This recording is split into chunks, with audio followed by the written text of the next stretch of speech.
All right, Lindsay, thank you. Now on Bounce, a woman is taking her love for coffee on the road by using some of the best coffee you can find here in the Queen City. I want to welcome Andrea Pasquin, owner of Urbean, and Tony Santoro, the owner of Enderly Coffee. So thank you both for being here. Thanks for having us. Andrea, I want to start with you. Talk about your plans for Urbean. Sure.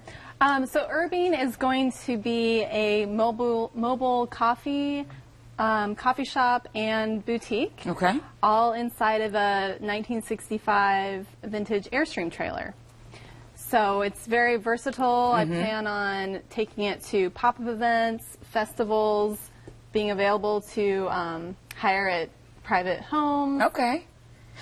This sounds pretty unique. What made you come up with this experience that you want to give to customers? Well, you know, I've seen fashion trucks out there, and you've probably seen them, as well as coffee trucks, and I love both. And so I thought I would love to combine them into one. And from what I could tell, nobody had done it before. So trying to find a niche. Yeah. I want to bring you into the conversation, Tony, because you are Enderly Coffee, and talk about your product and kind of what makes your coffee stand out. Sure, yeah. We're one of the local roasters here in Charlotte, so we actually buy the green coffee and roast it. Our neighborhood is Enderly Park, and that's where we got the name for our company. Okay. My wife and I live there, and we focus on adding value to West Charlotte, and that's kind of the story behind Enderly Coffee. So yeah, we're local. We serve great coffee. We sell great coffee.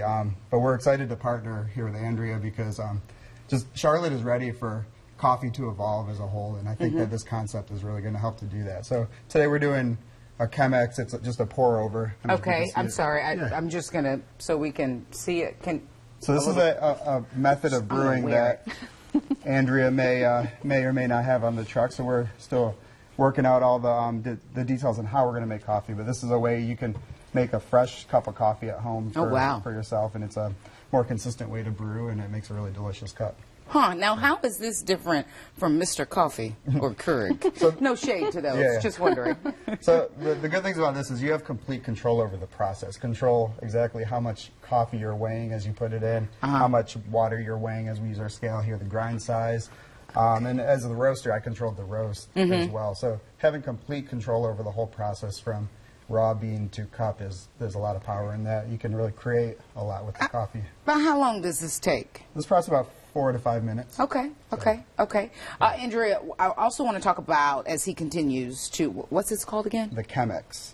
The Chemex. Yes. As he continues Chemexing. I'm just making up words here on Bounce tonight. I want to talk about the other 7 vendors that you're partnering with, sort of, I guess, the boutique end of Urbean. Yeah, absolutely.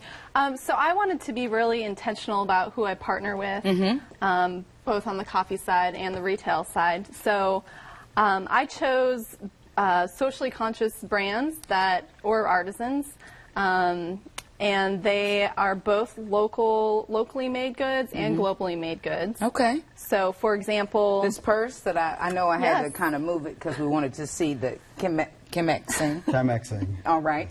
Yes. But yes. Yes. So this is socially eco-conscious, eco-friendly. Yes. Is this vegan leather? What is no regular leather? I don't think it's vegan leather, but it's made in Ethiopia. Okay, made in Ethiopia. Yeah. All right.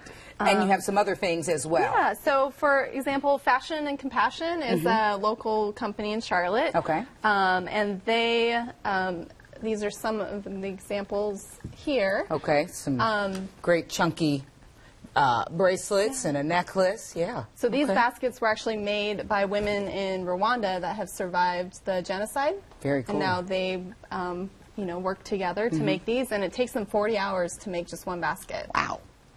And other jewelry items, they're made by women that have either been rescued from trafficking or from domestic violence situations. Let's talk about how much money you are looking to raise for this vintage 1965 trailer. Yes, so I have a Indiegogo campaign, which is a crowdfunding campaign right now. $29,000 is my goal to cover everything. Okay. So the products, the outfitting of the trailer, which is the biggest piece. All right. Yes. Okay. Anything else you guys wanted to add? Still Chemexing. Slow chemixing. All right. It smells delicious. It really does. And is this, you talk about you know, grow the beans, or not grow the beans here, but, you know, you start with green beans, roast them, that sort of thing. Where do you get your beans from? So I have a couple partnerships with farms in Rwanda, Guatemala, where I do buy directly from the farms through connections I have. But other than that, through importers and wholesalers, trying to buy as sustainable as possible and maintaining freshness, and all that's really important as well. All right. For more information on how you can support the effort here by Andrea and Urbean, you can go to WBTV.com. Look in the Web Extra section under the Home tab. Thank you both for being here tonight. This is such a cool concept, and we wish you all the best. When you get this bad boy up and running, you have to come back. Absolutely. All right. And we're going to have some of that. Yes. When the chemexing continues. Stay here. More on Bounce after this.